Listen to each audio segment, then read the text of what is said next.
सदाशिवसमारम्भां शङ्कराचार्यमध्यमाम् अस्मदाचार्यपर्यन्तां वन्दे गुरुपरम्पराम् ॐ सहना भवतु सहनौ भुनक्तु सह वीर्यं करवावहै तेजस्विनावधीतमस्तु विद्विषावहै ॐ शान्ति शान्ति Om Tat Sat, Om Namah Shivaya.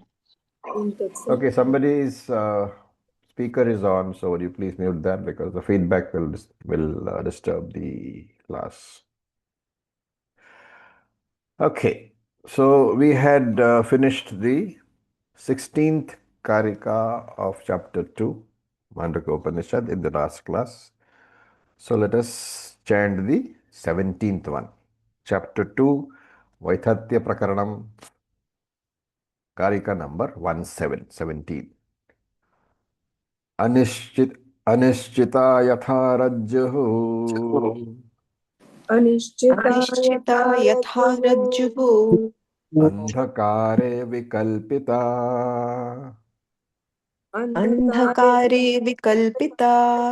सर्पधारादिभिर्भावैः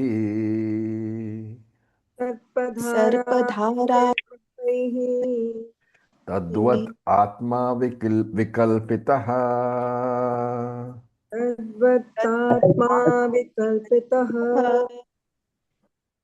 Okay, so yatha andhakare, just as in the darkness, rajjuhu anishtitaha.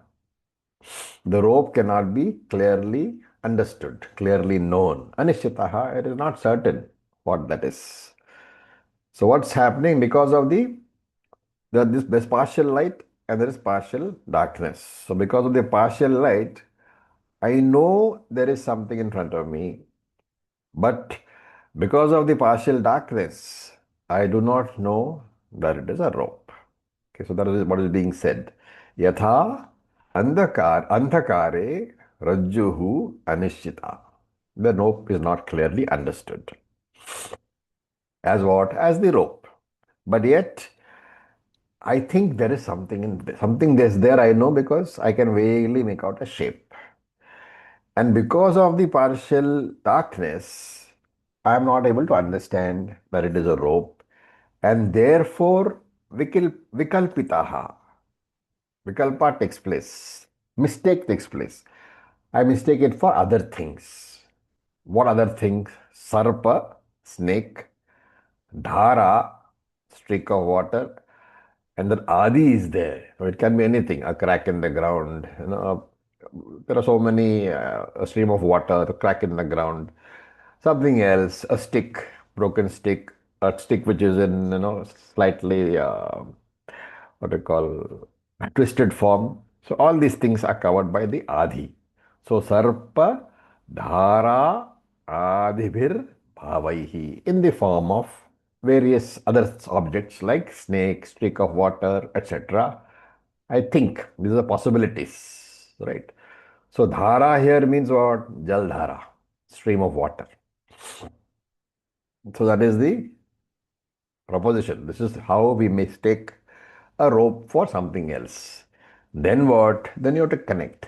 Tadvat Atma Vikalpitaha. In that same manner that you mistake the rope for various other things other than the rope, in the same manner, the Atma is Vikalpitaha, is mistaken for many other things. So there is partial knowledge and there is partial ignorance. What is the partial knowledge in the case of Atma?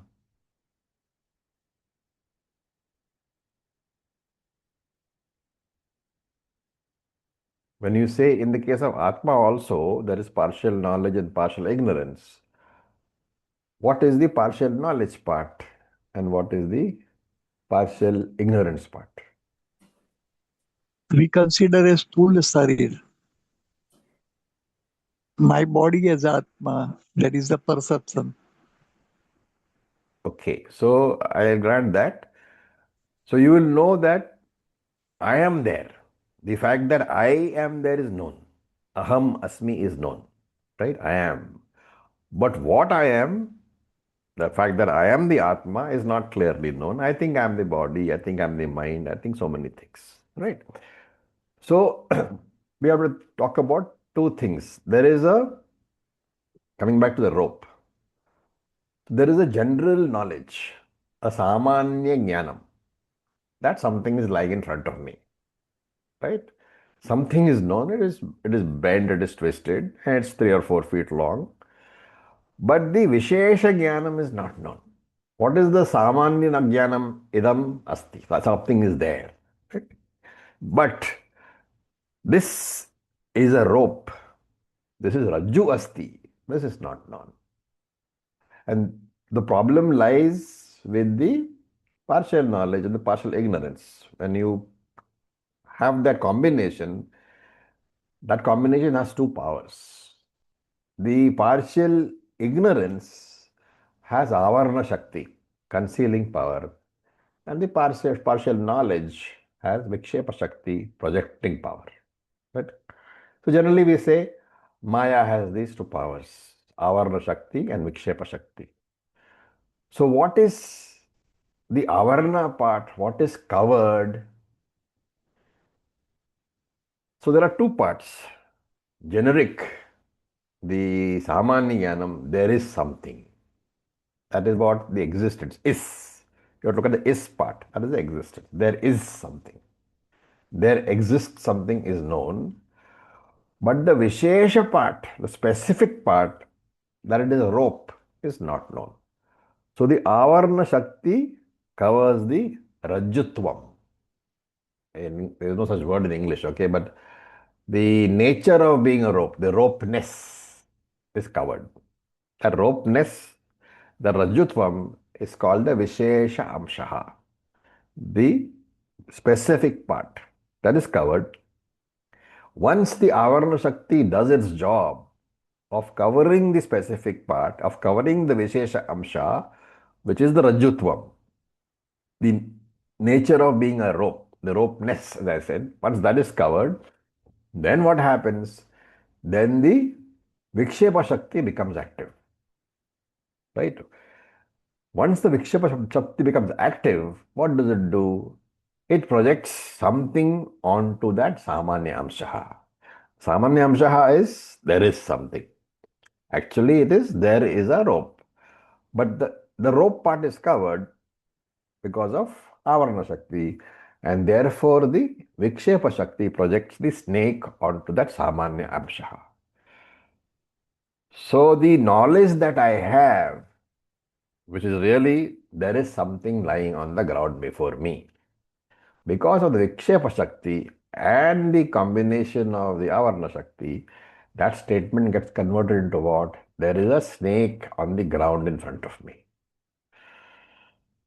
Right? This snake, which is not really there, the non existent snake, causes my heart to thud and gives me that feeling that I must run away. My breathing becomes very hard. I panic. Right? Now, this is the argument. If there was no snake at all, I should not be feeling the effects of all these things. Right? Panting, breathing, wanting to run, heart beginning to thud loudly. All this I should not feel if there was no snake at all. Right? But there is no snake, and therefore this snake is not capable of being classified either as existing or as non-existing, because it doesn't really exist. Well, there is really is no snake, there is only a rope. But you can't say it does not exist at all, because if it does not exist at all, why am I feeling all this fear and panic?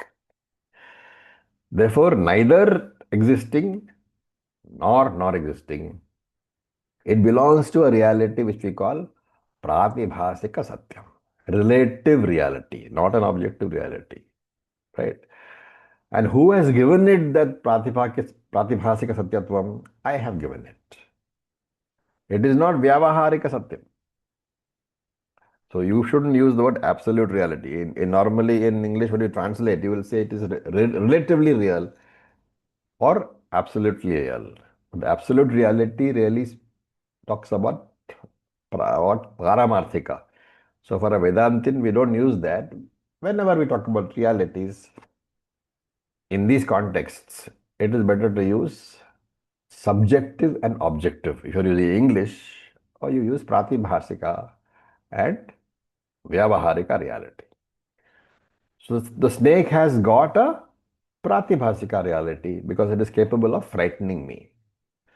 But it doesn't have a Vyavaharika reality because when I shine the torch on it, I find that the snake is not there.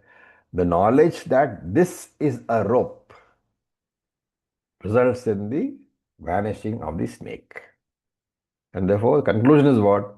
It cannot be said to be tuchha, totally non existent, because it has got effects of causing me to panic and fear. But nor can I say it is existent because it vanishes in the light of the torch, light of knowledge. Okay, so to put in other words, its reality is sufficiently real to frighten me, but not sufficiently real to persist when the enquiry begins. When I shine a torch, it does not persist. The reality does not persist. Such a thing we call what? Mithya. Such thing is mithya, right? And he is saying here that this world also comes under this category of pratibhasika. It's mithya. It will frighten you only as long as you do not inquire into it. Right? So remember that samsara cannot be got rid of by means of Vedic rituals, by means of any karma. You cannot get rid of samsara. And therefore, the whole samsara is Rajju Sarpavat, like the Rajju snake. It is mithya. What is the instrument of knowledge, the pramanam, for showing us that there is no snake, there is only a rope? It is the torchlight. The torchlight for the samsara snake is what?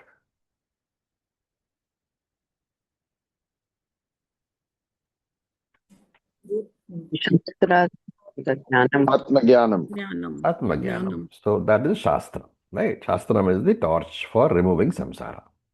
So he says, Tadvat Atma Vikalpitaha. In the same manner, the Atma is mistaken because of Maya Shakti for Vishva Tajasa Prajna. In reality, I am not any one of them. And therefore, we should remember the seventh mantra, Nanta Prajnam, na Bahish Prajnam. I am Turyam only. But because of Atmajnanam, I lose sight of the fact that I am Turyam, and I think I am Vishva Tajasa Prajna. And Vishva Tajasa Prajna is associated with Anatma. Anything associated with Atma will always have some sort of problem. Okay, now we look at the next Karika, Karika number 18. We will chant. Nishchitayam yatha rajvam Nishchitatam yatha rajvam vikalpo vinivartate vikalpo vinivartate rajjureveti chadvaitam Rajjureveti rajjureveti chadvaitam. chadvaitam rajjureveti chadvaitam Rajjureveti rajjureveti chadvaitam. chadvaitam tadvat atma vinishchayah. Tadvat atma tadvatma vinishchayah. nishchayah. So what happens when the torch is shown? Yatha rajvam nishchitayam. I know that I know clearly that this is a rope. So yatha rajvam nishchitayam, when the rope is clearly known as what? Rajju eva iti. This is only a rope. Rajjuhu eva iti. This is only a rope. In this manner, when the rope is clearly known, vikalpaha vinivartate. All the misconceptions go away. What remains? Cha advaitam. Only that Advaitam, which is the rope, remains. Right? Advaitam here means the rope you have to understand. It's not the Advaitic knowledge.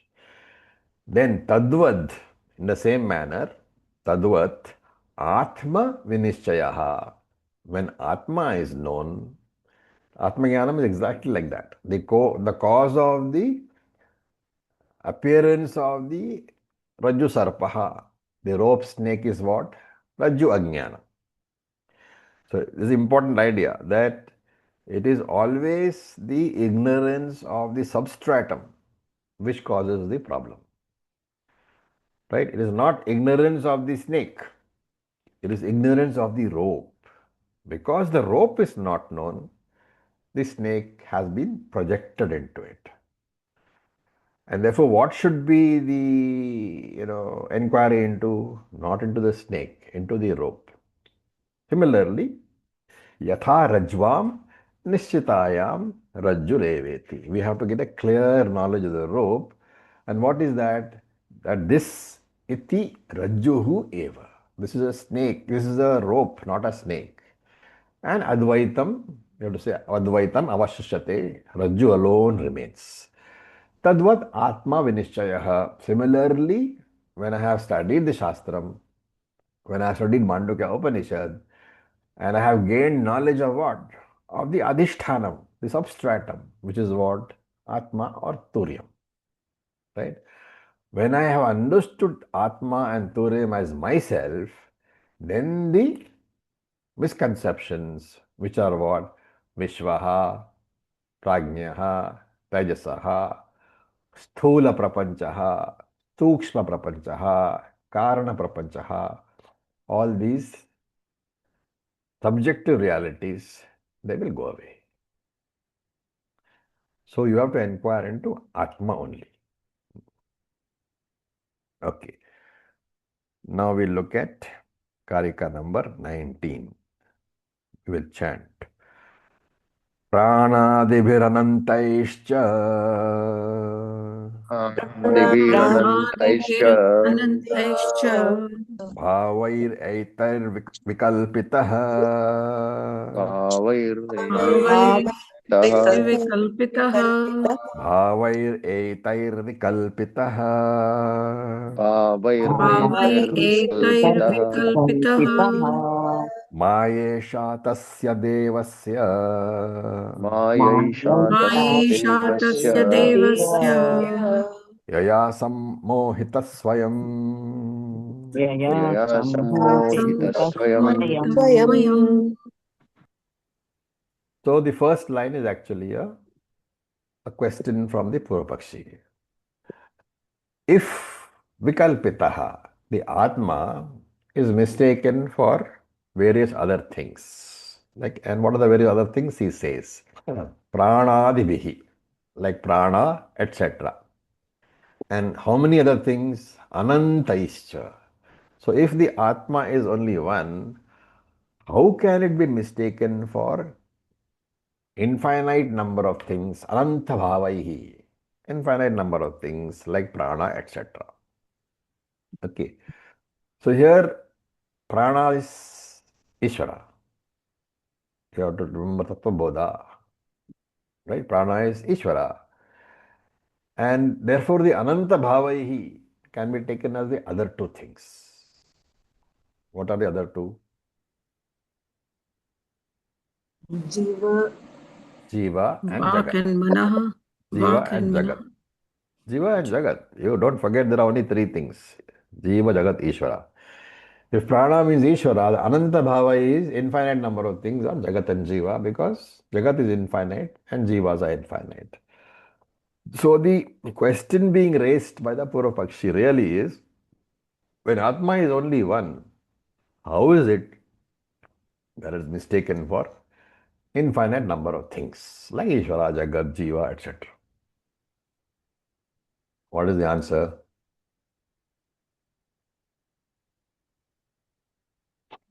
All advanced students should know. It is the substratum and it is everywhere, Sarvagataha. So that's Maya. why I think. When does the swapna, the dream, become real? Only in dream stage. So in the Dream dream state. stage, what is not known?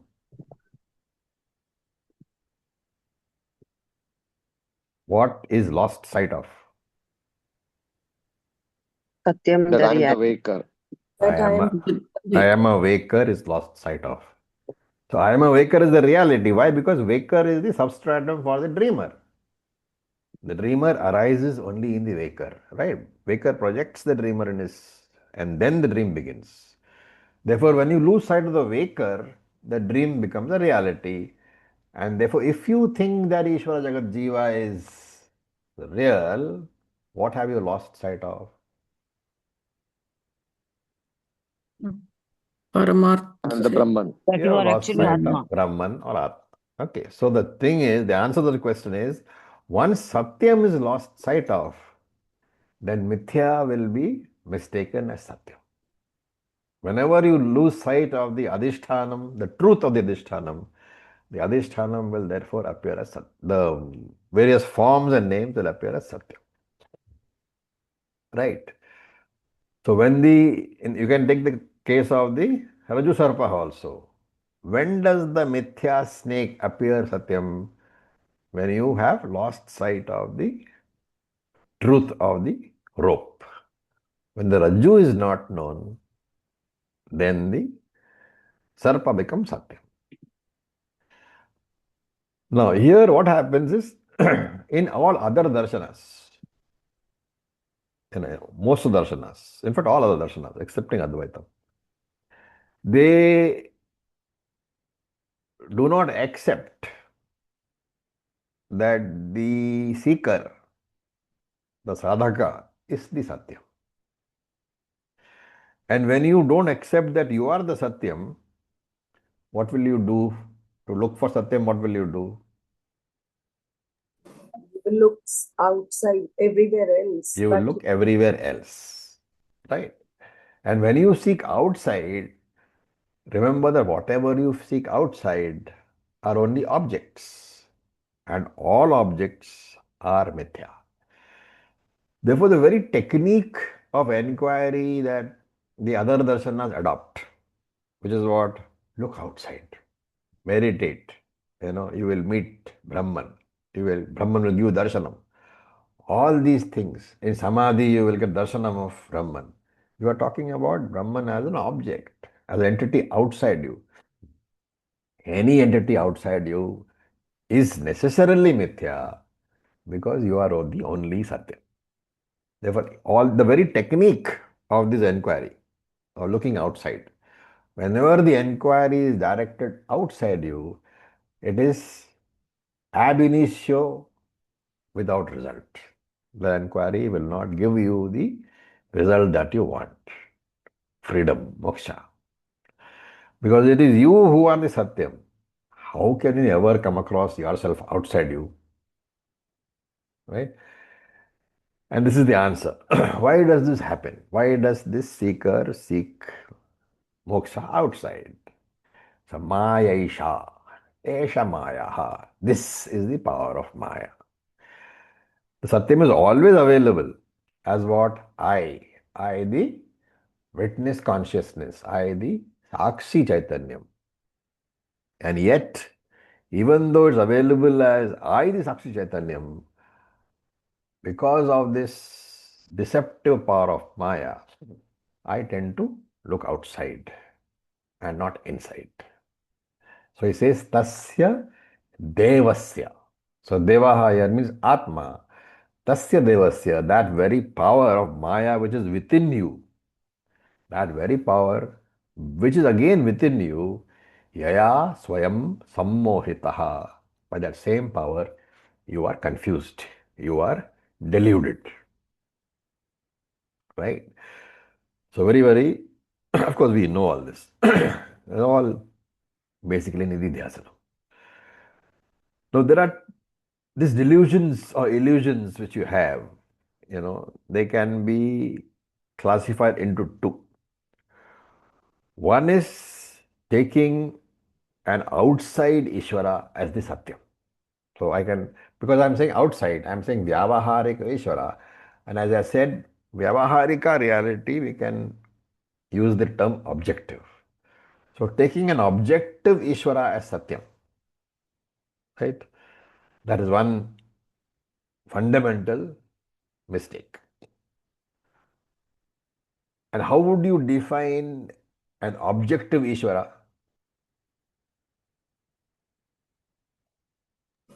A limited one, which can be perceived, seen, Saguna Brahman. Saguna Brahman. What question should you ask to figure out whether it's a objective Ishvara or not? When I close my eyes, do I see that form? Simply What I ask look yourself. the Nityatvam. No, not the Nityatvam. Just simply say, is the Ishvara an object of my knowledge or not? Hmm. Whatever is an object of your knowledge is objective. If you think of Ishvara as an object of your knowledge, if you think of Ishvara as the Shiva whom you go to worship in that Shiva temple, or the Krishna whom you go to worship in the Krishna temple, or the Devi whom you go to worship in the Devi temple, then that's a objective Ishvara. Right? So don't forget Nedam. What is the rest of it? Nedam. Yadedam upasate. What does it mean? The one you worship is not the. No. The one you worship is never the real Ishvara. Right? Because you are the worshipper are Ishvara. How can the one you worship be Ishvara? Therefore, the first mistake is taking Ishvara as an object, the objective Ishvara. Any deity whom I worship cannot be Satyam. Right? So the word pranadibihi in this karika should be taken as the objective Ishvara, the Ishvara who is seen. Right? And here in his commentary, Shankara writes very beautifully. He quotes from Bhagavad Gita. Mama Maya Duratyaya. What does it mean? And more importantly, where is it from? Gita. I protect Maya with my own power. Which chapter? I think 7.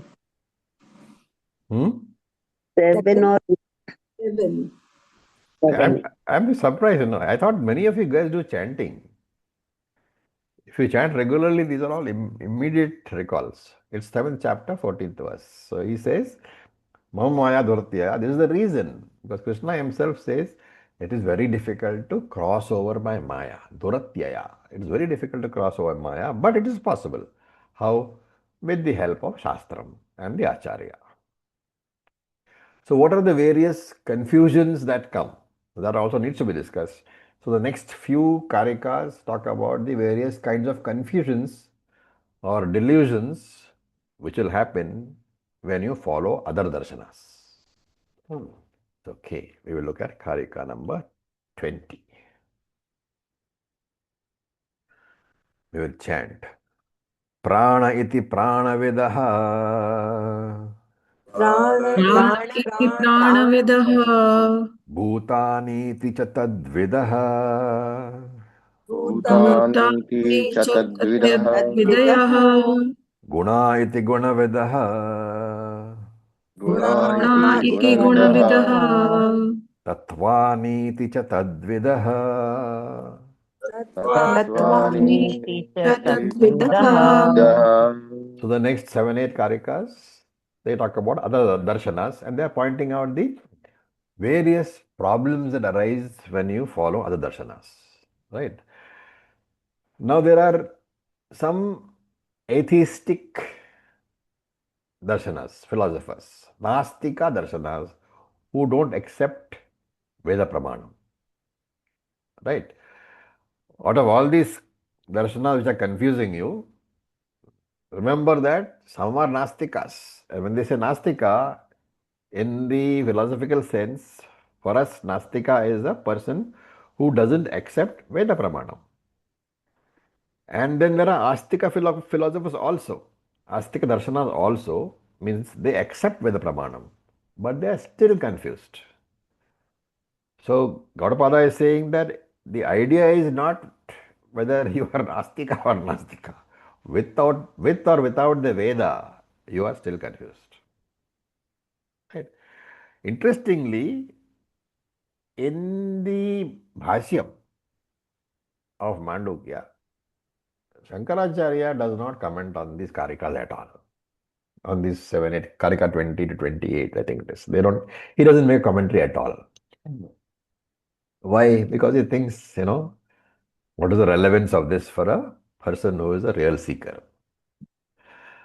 But Anandagiri, who is a Tikakara, he writes a Tika, a sub commentary.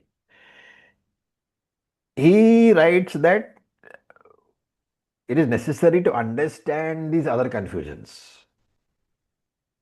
Right? Why do you need to understand other confusions?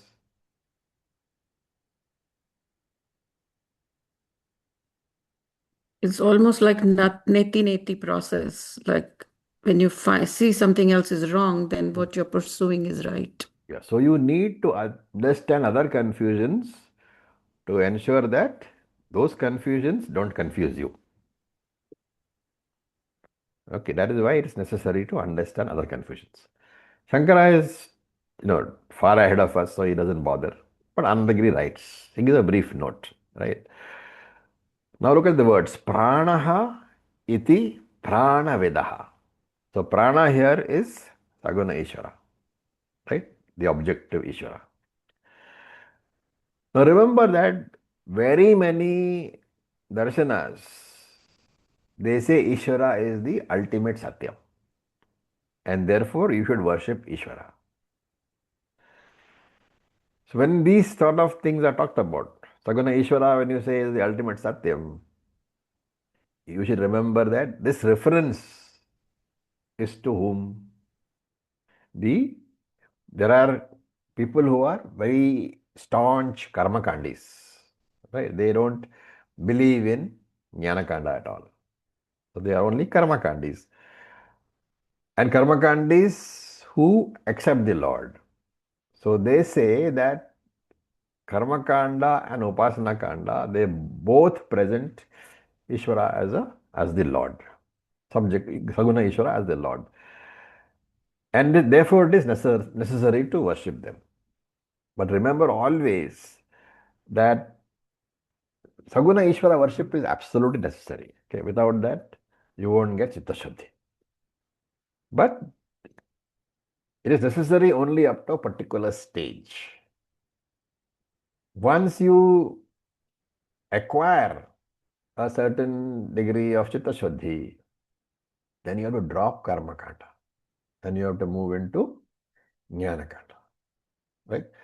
It is like the, space shuttles, the rockets which take you to the moon and beyond. The initial rockets, what do? They take you beyond the atmosphere where the maximum resistance is there.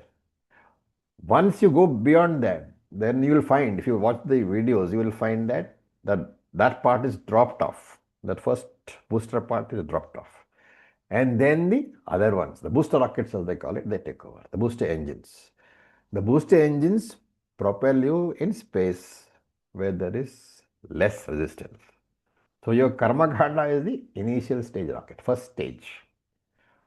Once you have gone beyond the space of karma kanda, then that is chitta shuddhi has come.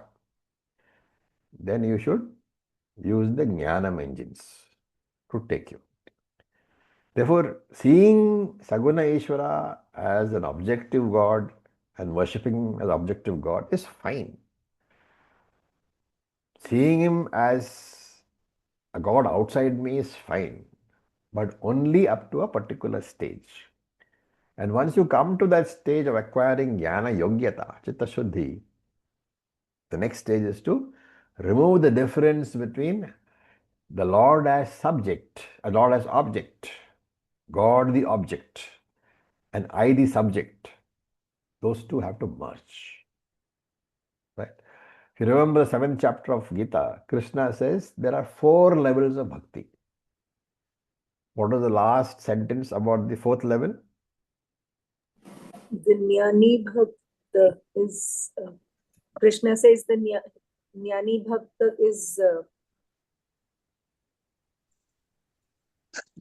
his favorite and Before that, it is is something else. Jnani Vatmaiva me matam. What does it mean? Jnani Self tu to be. Atma eva me matam. There is no difference between Jnani and me, he says.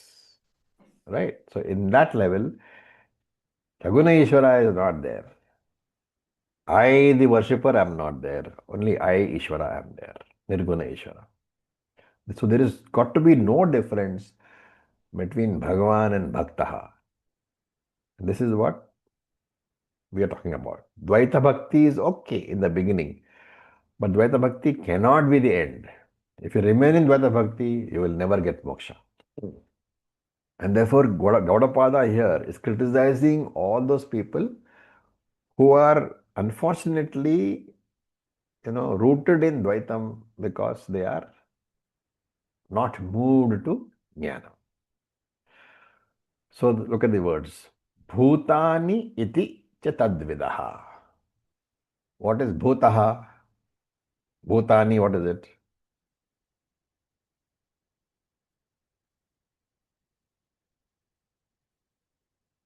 Bhutani. What is Bhutani? All the living beings. Sorry? All the living beings are we talking about of Panchabhutani? Panchabhutani. Okay, so don't try to look beyond what it says. It's Panchabhutani. And therefore, when he says Bhutani iti tadvidaha, there are some philosophers who say there is only the Panchabhutani, which means they don't believe in the existence of a creator. So this is the Charvakas. The Charvakas who say that there is only this life and nothing else. You are born and you go back into the Panchabhutani. That's it. That is the Charvakas. So he says they are useless. Then Guna iti tadvidaha. Guna iti gunavidaha. The gunavidas are the Sankhyas because they talk about the three gunas. Sattva, Rajas and Tamas. And there are some people who say that these three gunas are all there is. Right? There is these three gunas, slightly, a better version of Charvaka. Charvaka finishes with the five elements. He says five elements consist of three gunas, and these three gunas are the ultimate Satyam. They don't accept the Nirguna Chaitanyam, which is the substratum for these gunas. It is the Adhishthanam for these gunas. The gunas means what? It is the Saguna, right? So, guna, with the gunas. But he doesn't think that there is something Nirguna, which is the basis for these gunas. So, that also Gaudapada does not accept. Then Tatvani iticha tadvidaha. So Tatvani it's a philosophy which we are not seen. It's part of Shaiva philosophy. Tattvatrayam. Three realities are there. Right? So there is Pashu, Pati, and Pasham. What is Pashu, Pati, and Pasham? Pasham is a nose. Pasham is a string, a nose.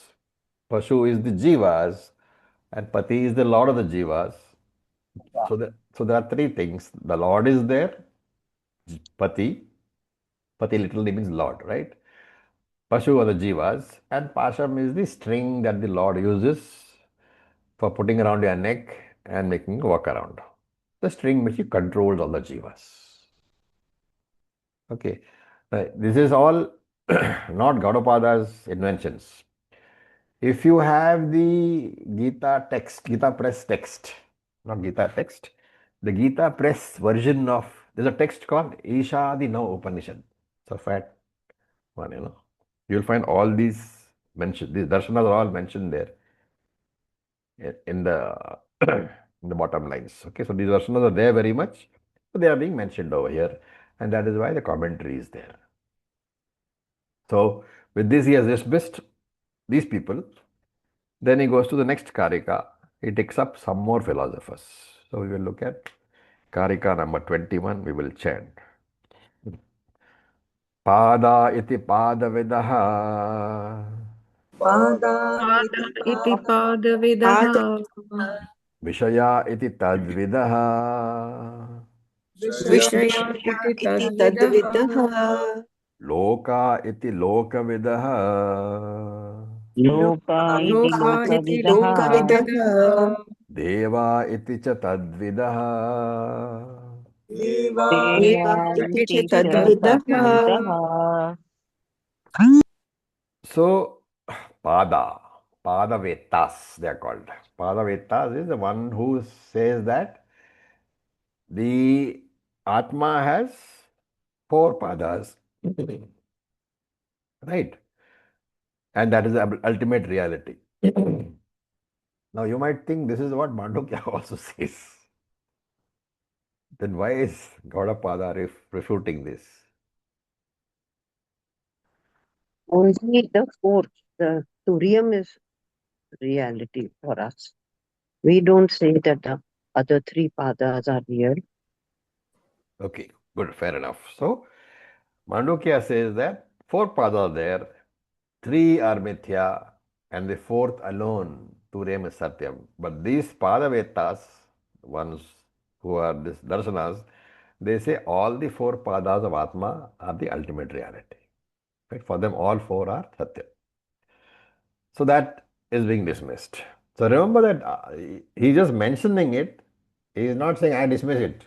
But the whole thing is, he says it is, his idea is that he is dismissing it. Right? Now, Vishaya iti tadvidaha. So Vishaya is what? Sense objects. Vishnoti iti Vishaya. That which binds you is a Vishaya. So this is another philosopher who believes that only the sense objects are the ultimate reality. Right? These philosophers are called Vatsyanis. Vatsyanis. So what in Hindi we say, na, खाओ पियो मजा करो, कल का किसको पता है? Right? For the benefit of June, can somebody translate that? June is here? No, not here today, I think. Anybody who doesn't understand, खाओ पियो मजा करो, कल का किसको पता है? भस्मीभूतस्य देहस्य पुनरागमनं कुतः Charvaka says like that. Charvaka says Charvaka. that. Yes. Okay. So, but this is, they are talking about sense objects only. Charvaka talks about the five elements. He is talking about sense objects. So, this is a different philosopher. Forget about anything else. You enjoy yourself in this life. This is your whole idea. So, Epicurean philosophy, you can say in English. Then Lokaha iti tadvidaha. Right? So, this is another set of philosophers called the Lokavetas. They also call Pauranikas. So, for them, the three prapanchas, the Lokatrayam, are the absolute realities. Stula prapancha, Sukshma prapancha, Karana prapancha. They are the absolute reality. And then Devaha iti tadvidaha.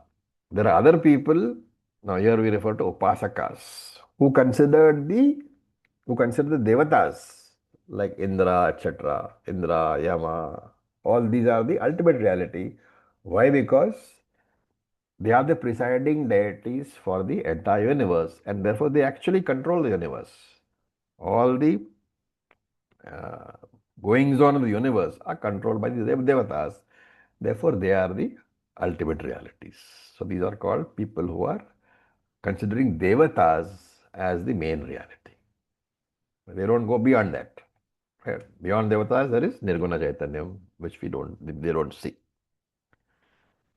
Now we look at this 22nd Karika. Veda iti Veda Vidaha Veda वेद इति वेदविदः Yajna iti cha Tadvidaha यज्ञ इति यज्ञा च इति च तद्विदः तद्विदः Bhokte cha Bhoktravidaha Bhukte भोक्तृ Bhoktravidah भोक्तृविदः Bhojyamiti cha Tadvidaha. भोज्यमिति च भोज्यमिति च तद्विदः तद्विदः So there are other darsanas who say that Veda iti Veda Veda. Veda Vidaha, the Veda Vidahas, they say Veda iti Satyam. You have to add Veda iti Satyam. Thus say the Veda Vidahas. Some philosophers they will claim that Veda alone is the ultimate reality. Right? So they call the Veda Shabda Brahman. And therefore they believe only that the Shabda, the word, is the ultimate truth. Right? So in fact there is a darshana which is called the Spotavadaha. Spotavadaha. What they say is if the Vedas are chanted, they say that there is a vibration coming out of that chanting. And that sound vibration brings about transformation in you. And therefore all the time they are chanting only. Right? So there are many varieties of this. There are some people who claim that music alone will give moksha. Right? Nada upasana. Nada upasana is Brahma upasana. What is our view? We don't say Veda is useless. We don't say Veda chanting is useless.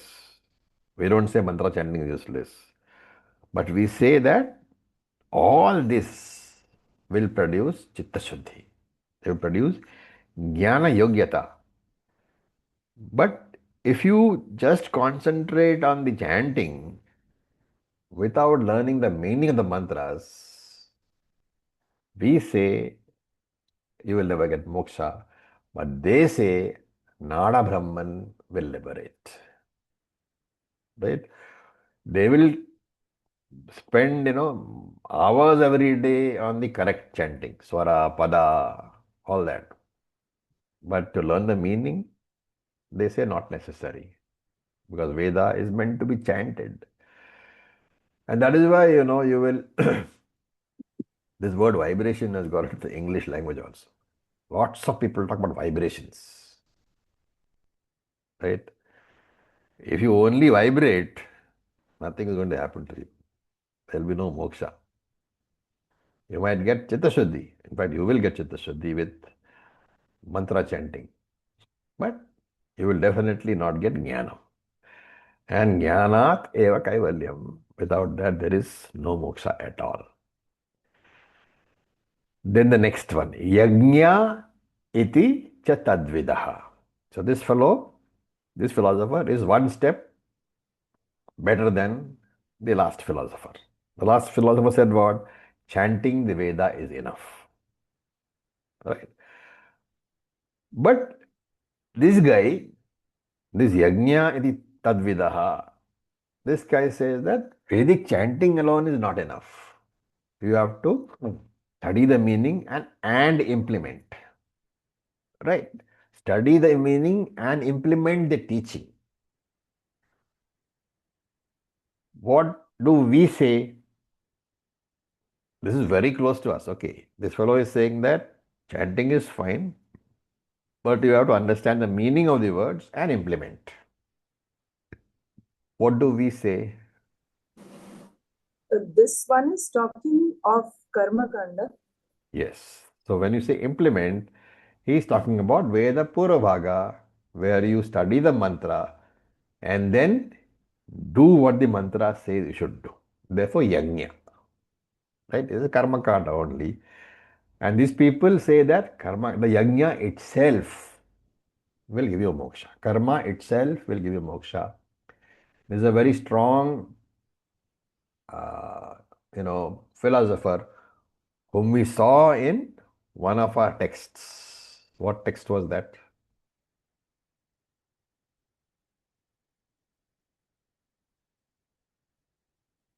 We did a text where it was said that karma will give moksha.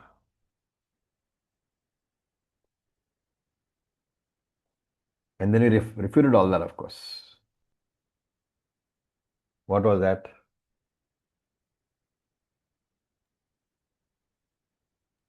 Was it Chandogya Upanishad? Kaivalya. Kaivalya. Chandogya. Sara. Let me Even give you the name of the author. Ramana Maharishi, Veda Upadesha Saram. Upadesha Saram. Right? Karma Jadam. Karma kim param. How is karma going to do anything for you? Right. So these people, they remain in karma kanda. In fact, we all know by now that Atma Jnanam, Atma Ajnanam can be removed only by Atma Jnanam. No amount of cleaning up will do anything for it. Therefore, karma cannot remove Atma Jnanam. Or for that matter, karma cannot remove any Ajnanam. Supposing you got Ajnanam of Chinese, no amount of cleaning the house will remove that. What is the only way to remove Ajnana of Chinese? You have to study Chinese. You have to get Jnana of Chinese. So here it's worthwhile mentioning that there was one gentleman called Mandana Mishra, who was a very great proponent of the Karmakanda. So there's a there's a big debate which Shankaracharya entered into with Mandana Mishra, where the condition was that the person who loses will accept the other person's philosophy and way of life. So Shankaracharya, of course, won. Mandana Mishra lost. Mandana Mishra became Shankaracharya's main student, principal Shishya, and took sannyasa and took the name Sureshwaracharya. Right? And Sureshwaracharya has written some very wonderful texts. And one of the most beautiful texts is called Naishkarmya Siddhi, which is very wonderful Siddhi text. One which Siddhi text is one which firms up your beliefs. And we will do it one of these days. We have got plenty of time. Okay. The next one is Bhokteti cha Bhoktra Vidaha. What is it? These people say Atma is the ultimate truth. Correct. But Atma is Akarta, that also we accept. But Bhoktra Vidaha, Atma is the Bhokta, they say.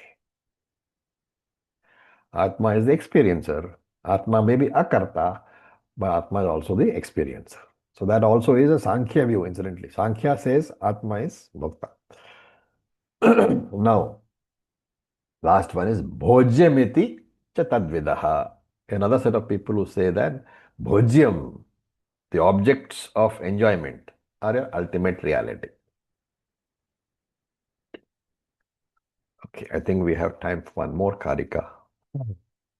Karika number 23. Sukshma iti sukshma vidaha. Sukshma Sukshma iti sukshma vidaha. Thula iti cha tadvidaha. Sthula iti cha tadvidaha. Murta iti murta vidaha.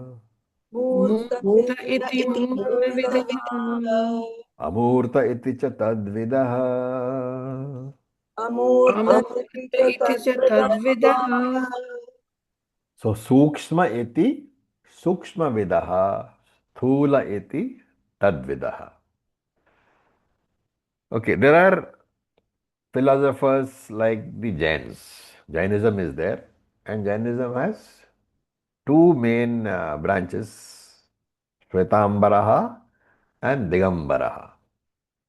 Ambaraha means what? Sky. No, here Ambaraha means dress. So Shvetambaraha means those who wear white clothes. And Digambaraha, Dik is the space. Digambaraha is space. They don't wear clothes at all. They wear the style. Sorry? નથી આવ્યા. Okay, anyway. So Digambara means the one who will dig the sky as the dress. Sky is of course nothing. So there's no cloth over there. So they go around naked. Right? And for them, they take the Sukshma Atma as the ultimate reality. So for them, Atmas are many. And there are Sthula Iti Chatadvidaha. This is the Charvaka philosopher who says that the body is the only truth. The Sthula Shariram is the only truth. So there is no Turiya, there is no Sukshma, there is no Karana Shariram for the Charvaka, and there is no Atma also. And they all say that all these are, inventions, and the Brahmins didn't have anything to do. So the Brahmins invented all these in order to teach and do some sort of occupation and get some money. So for them, everything this is actually very materialistic and endorsed by science today, that consciousness is born in the brain. And once the brain is destroyed, consciousness is also destroyed. You cannot prove any eternal consciousness. This is the Charvaka philosophy as well as the view of modern science. Then Murta Vidaha. There are some people who say that God is the ultimate reality, but Murtaha. He is very much manifest in some loka. Right? So God is a personal God, Saguna Ishvara, who is situated somewhere. So there is Vishnu situating in some loka, there is Shiva in some other loka, Vaikuntham is there. All these things they say. Murta Vidaha. So, in fact, there is a school of thought, Sampradaya, called the Shuddha Advaita Sampradaya. Shuddha Advaita Sampradaya. And it's also called, what? Vallabhacharya Sampradaya. So, they say that Krishna is the ultimate God. He is the personal truth, not Rama or Shiva. And there is a very famous organization which says this, which is that? ISKCON. ISKCON. Right? They present Ishvara, Krishna as the only God. So in fact, they support this from Bhagavad Gita, where Krishna says, I am all the reality there is. So they say Krishna doesn't mean anything beyond Krishna. It means Krishna is the ultimate reality. And therefore, he says Shankara is doing all rubbish, translating the I as Turyam, Brahman, etc., etc. I means I, Krishna. That is the view. Okay. Then Amurta iti Chatadvidaha. So there are other philosophers. Amurta is Shunyam, not visible at all. Therefore, he says Amurta is the real reality. There is nothing beyond Amurta. Amurta is what? Shunyam. Shunyam means which philosopher? Buddhism.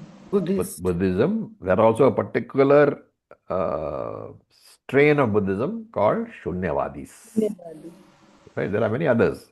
But Shunyavadis say that nothing is really there. Okay, the only problem is when they say that nothing is really there, then you should ask them one question. What is that?